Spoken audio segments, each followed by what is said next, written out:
Hello, Malcolm here, and welcome to the Sunday Sample for Corporate Worship Matters. In these podcasts and videos, we're looking at issues that can help us as we lead others in corporate worship. In particular, we're talking about the musical side of corporate worship, so singing, hymns, choruses, various methods and ways of helping people collectively together, whether it's a small group of 10 or 20 or a large group of 200 or 2,000, to worship together in a way that honors God and enriches us, and maybe also has a big impact on the people who are with us who don't yet have the kind of faith or relationship with God that we're blessed with. So that's what these podcasts are aimed at helping, and these videos as well. And today it's episode number 98, and the title is Heaven is the Homeland of Music. Heaven is the homeland of music. And I'm using heaven there in the most general sense to refer to the next era, the next phase of our existence beyond death, when we're with God together and all of God's people in the next realm.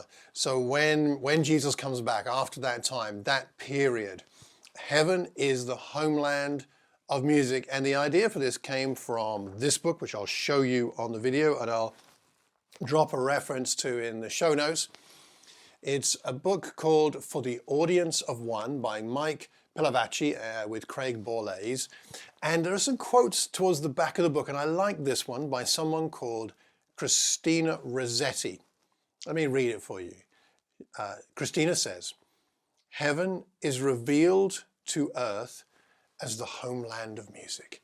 Heaven is revealed to earth as the homeland of music. And what does she mean? Well, she's referring there to Revelation 4 and 5, as we're given a glimpse into that heavenly realm and what's going on there. And we see and we hear music. Let me read Revelation 5, 6 to 10. Then I saw, and by the way, sorry, as I just stopped myself, what I'd like you to do is use your imagination.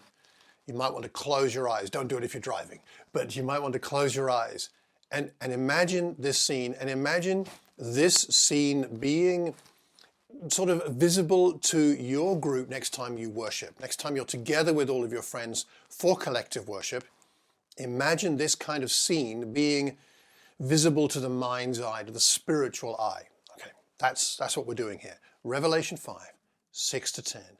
Imagine this. Then I saw a lamb, looking as if it had been slain, standing at the center of the throne, encircled by 4 living creatures and the elders.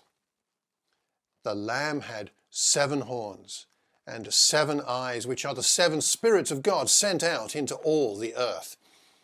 He went and took the scroll from the right hand of him who sat on the throne. And when he had taken it, the 4 living creatures and the 24 elders fell down before the Lamb. Each one had a harp, and they were holding golden bowls full of incense, which are the prayers of God's people. And they sang a new song, saying, "You are worthy to take the scroll and to open its seals, because you were slain. And with your blood you purchased for God persons from every tribe and language and people and nation. You have made them to be a kingdom and priests to serve our God, and they will reign on the earth." Now, what a song that must be. What a sound it must be. What an experience that must be. And we're given a window, an insight into the music of the heavenlies. And that's where music is. That's the homeland of music. God loves music. God's people who worship him love music. And they love to sing that new song because of what the Lamb has done. So this vision of the Lamb and the loving power of his sacrifice makes the heavenly creatures and the elders burst into song. And that's the vision we want to bring. That's the vision we want to bring when we stand up to play a guitar, to play a keyboard, to play drums, to sing, to lead singing, to lead a group in singing. We want to bring that kind of vision to our people. How do we do that? How do we do that? How do we bring that sense of heaven's music into the present, here and now, with us together? Isn't that our role as a leader of worship? That we see that vision ourselves, and then we bring that, our own sight of that vision, into the present, here and now, to inspire and help everybody to worship acceptably with reverence and awe, to join in, you could say, heaven's song, heaven's music. There's no boredom there. There's no meaningless repetition, just an outpouring of grateful praise.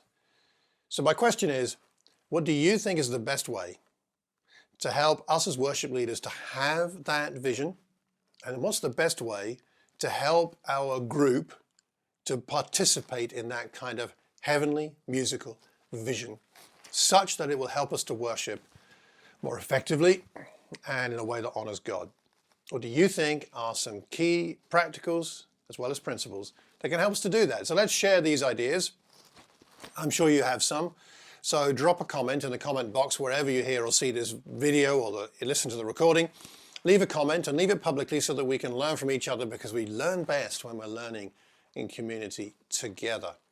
If you know any other people involved in this kind of leading of worship who might benefit, then pass the link on to them, send it on. Click the notification button, the subscribe button if you haven't already done so.